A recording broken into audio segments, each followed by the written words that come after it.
नमस्कार। गणतंत्र दिवस की आपको ढेरों शुभकामनाएं। आज पूरे देश में 26 जनवरी यानी गणतंत्र दिवस धूमधाम से मनाया गया।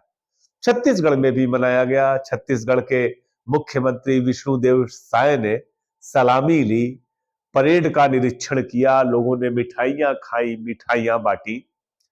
लेकिन इन सबके बीच 3000 शिक्षक जिन्होंने बीएड किया हुआ है वे गमगीन रहे, उदास रहे। मेरे पास तमाम शिक्षकों के मैसेज आए और कई शिक्षकों ने कहा कि यह कैसा गणतंत्र है, यह कैसा संविधान है कि हमको नौकरी देकर के 12-14 महीने बाद बर्खास्तगी की एक चिट्ठी थमा दी जाती है कि अदालत का एक आदेश आया है। आश्चर्य यह है कि छत्तीसगढ़ की भाजपा सरकार ने एक कमेटी का गठन किया कि इन शिक्षकों का क्या किया जाए, और कमेटी ने अभी तक कोई फैसला नहीं दिया है, कोई निर्णय नहीं लिया है। लेकिन जिन शिक्षकों की बर्खास्तगी की गई, जो खाली पद मिले करीब 2800-2900, उन पर भर्तियों की अधिसूचना जारी कर दी गई है। अब वो सारे पद जो है, जो डीएलएड के शिक्षक हैं, डीएलएड पास जो अभ्यर्थी हैं, जिन्होंने डिप्लोमा इन एलिमेंट्री एजुकेशन किया है, उनसे भरी जाएगी। 6 फरवरी से काउंसलिंग शुरू होगी और 15 मार्च तक नियुक्ति कर ली जाएगी।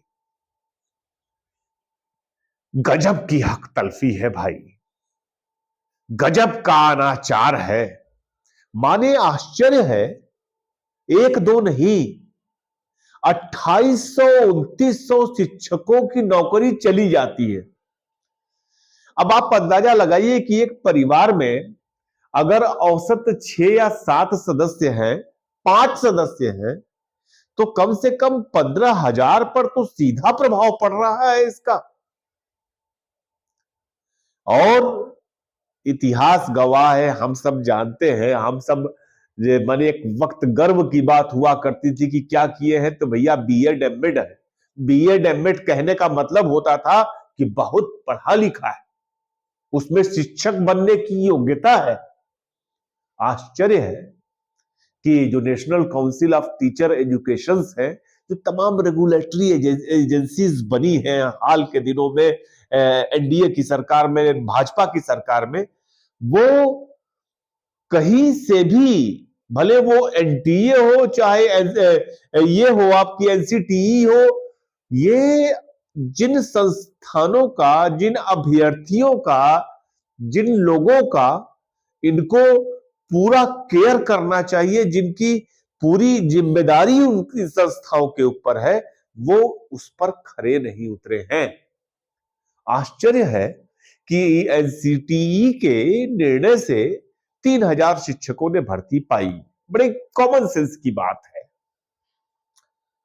गवर्नमेंट की एजेंसी के अधिसूचना से, गवर्नमेंट की एजेंसी के डिसीजन से अगर कोर्ट उस आदेश को पलट देता है, तो क्या यह गलती अभ्यर्थियों की है या सरकारी एजेंसी की है? यह सोचने की बात है। आपको हम बता चुके हैं कि जब कोर्ट में एनसीटी को लेकर के मामला पहुंचा, तो तमाम जो सरकारी वकील हैं, केंद्र सरकार के वकील हैं, केंद्र सरकार का जो सॉलिसिटर जनरल है, वो तक मौके पर नहीं पहुंचा। एनसीटी ने अपना केस लड़ा ही नहीं कायदे से। और जब छत्तीसगढ़ में सरकार बदल गई, विष्णुदेव साय ने कोशिश नहीं की हाई कोर्ट में, करना चाहिए था। डिसीजन तो अंततः हाई कोर्ट का था कि इन शिक्षकों का क्या किया जाए। आपको बता दें कि जब 2023 में भूपेश बघेल सरकार ने शिक्षकों की भर्ती की अधिसूचना निकाली थी, तो तकरीबन 12-12,500 पदों पर भर्ती होनी थी, जिनमें से 6,000 के आसपास जो सहायक शिक्षक थे वो थे, और इनमें भी बीएड पास जो अभ्यर्थी थे उनकी संख्या 2800-2900 के आसपास थी। तो हुआ क्या कि जब भर्ती कर ली गई, भर्तियों के बाद जब कोर्ट का आदेश आया, तो उसी वक्त ये केंद्र सरकार की भी जिम्मेदारी थी, ये राज्य सरकार की भी जिम्मेदारी थी कि तत्काल कोर्ट के माध्यम से हस्तक्षेप करें, न हो तो कानून बनाएं। भाई, आपके पास पार्लियामेंट है, आपके पास आपकी संसद, आपकी विधानसभा, आपका न्यायालय, और ये 3,000 युवा भटकेंगे। कितने दुख की बात है।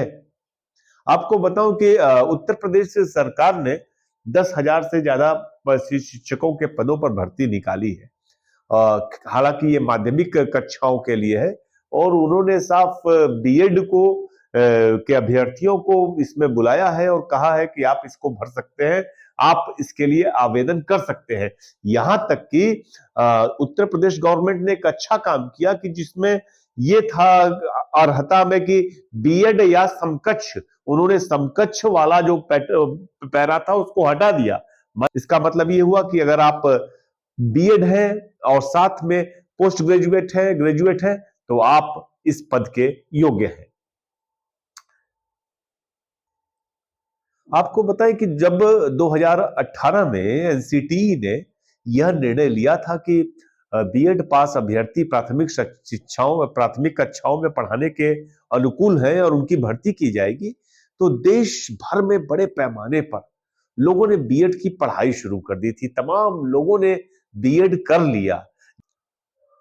आप सोचने की बात है कि जब सरकार या सरकार की कोई एजेंसी ये कहेगी कि ये क्वालिफिकेशन जो है नौकरी के अनुकूल है और आप लोगों को नौकरी मिल सकती है, तो निसंदेह ज्यादा से ज्यादा लोग उस पाठ्यक्रम को करेंगे।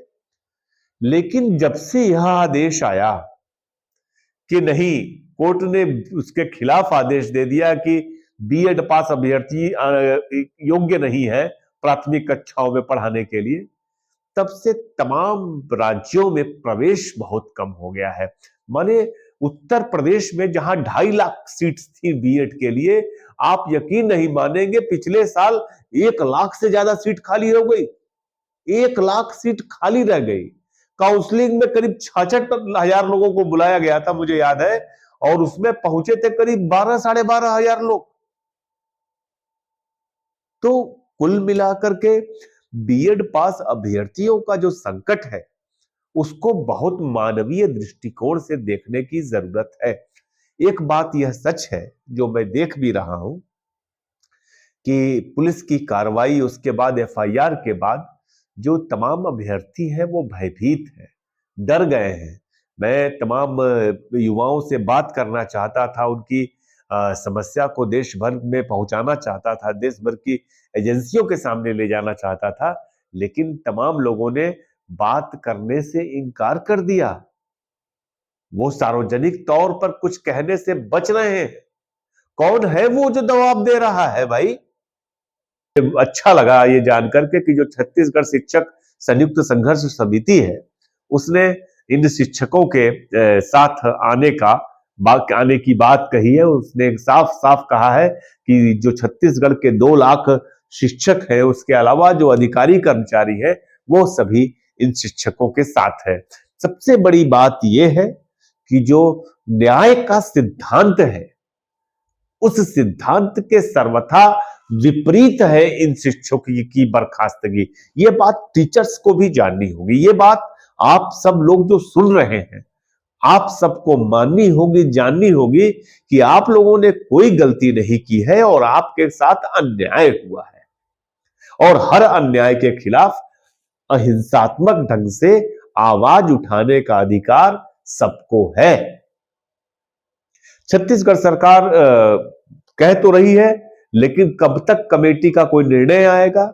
एक बात ये लोग कह रहे हैं कि जो तमाम विद्यालयों में जो सहायक शिक्षक के तौर पर जो लैब में ड्यूटी लगती है, जो साइंस लैब में जो नियुक्त किए जाते हैं सहायक शिक्षक, जिनकी योग्यता 12th पास आउट होती है खाली, वहां पर उनकी नियुक्ति की जा सकती है। लेकिन मुझे लगता है कि ये डिसीजन ही ठीक नहीं है कि आप सबको कैसे साइंस लैब में आप भर्ती कर सकते हैं, और वेतनमान क्या होगा, यह भी एक इंपॉर्टेंट चीज है। मुझे लगता है कि फिलहाल सरकार को, कि जो मुख्यमंत्री हैं छत्तीसगढ़ के, उनको जा करके सीधे एनसीटी के चेयरमैन से बात करनी चाहिए, एचआरडी मिनिस्ट्री में बात करनी चाहिए और इसका रास्ता निकलना चाहिए। और साथ में छात्रों के लिए भी ये जरूरी है कि वो थ्रू प्रॉपर चैनल अपनी बात ऊपर तक पहुंचाएं, एनसीटीई तक पहुंचाएं, कोर्ट तक पहुंचाएं, न्यायालय तक पहुंचाएं और एचआरडी मिनिस्ट्री तक पहुंचाएं। ये बहुत जरूरी है। हम सारे लोग कोशिश कर रहे हैं और छात्रों के इस आंदोलन में छात्रों के साथ खड़े हैं। जब तक उनको न्याय नहीं मिलता, इस देश में तमाम पत्रकार, तमाम एक्टिविस्ट, तमाम जो स्वयंसेवी संस्थाएं हैं, वो सारे के सारे इन शिक्षकों के साथ खड़े हैं। मिलते हैं फिर। नमस्कार।